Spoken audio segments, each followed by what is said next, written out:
Ku është thesari në mulli? Funksioni kryesor i mullinjve është zona tregtare që përdoret për të kthyer në miell burime të ngjashme ushqimore si gruri dhe misri. Nuk ka asnjë rregull se do të ketë thesare në çdo mulli, por mund të themi se pikat më të shuara të thesarit janë më të shumta. Vendet ku shpesh merren thesare, si një pus, kish, urr, burime, janë vende të shuara thesari ku thesare ekuivalente mund të gjenden në mullinj. Gurët e mullirit. Kur të hyni në një mulli, pika e parë që duhet të shikoni është në gurin e mullirit. Kushtoni vëmendje. Ka 2 gur mulliri, një të sipërm dhe një më të ulët. Do të shikoni gurin e poshtëm të mullirit. Ai do të fiksohet në këtë vend. Në këtë gur, i djathtë do të ketë para. Richter do të thotë mulliçi. Le ta pohojmë këtë.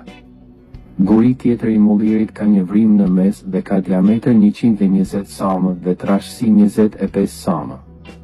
Ky është guri i mullirit i vendosur sipër, ai i lëvizshëm.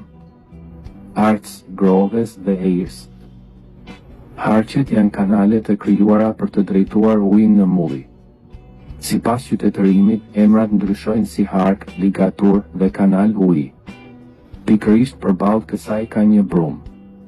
Kjo hulli është pjesa midis harkut dhe gurit të mullirit, fundës kryesore dhe tiç, ajo përbëhet nga 2 pjesë. Vini re se ka një sasi të pacaktuar parash nën hullin kryesore. Këto para janë pak nën vendin e strofullës. Strofulla, nga ana tjetër, është në pikën ku guter bashkohet në mullirin, dhe uji është hapur nga strofulla në çdo kohë dhe pengohet të hyjë në mulli. Parashuta kryesore është bërë nga kanali i betonit.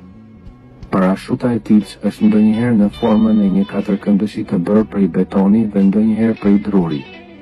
Parashuta e tiç është pikërisht hullia që qëndron midis parashutës kryesore dhe gurit të mullirit dhe i jep ujin mullirit. Nuk është e mundur që kjo të ekzistojë për momentin.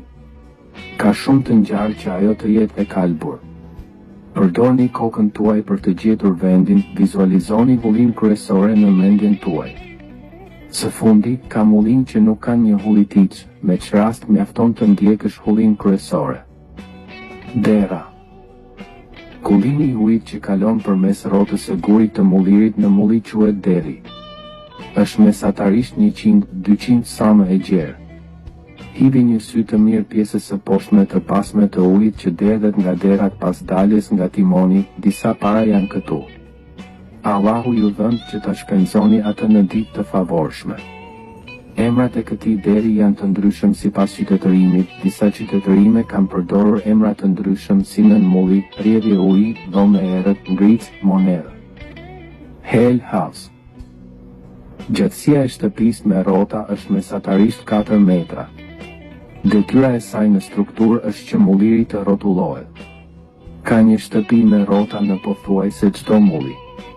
Është e vështirë të parashikohet vendodhja e saktë e kësaj sepse shumë mullinj janë shkatëruar.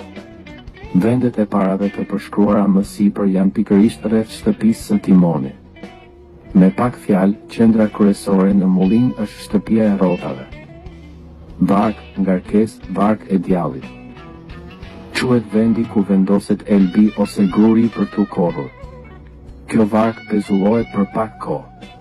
Kokrat që rrjedhin nga varka fillimisht zbresin në varkën e djallit dhe pastaj në gurin e mullirit.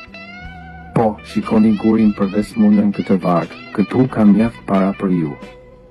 Dhoma e mullirit dhe varrimi i mullirit. Ka një dhomë mulligjiu në çdo mulli. Nëse mullisit i ka mbetur ndonjë para, është e mundur ta gjesh në këtë dhomë.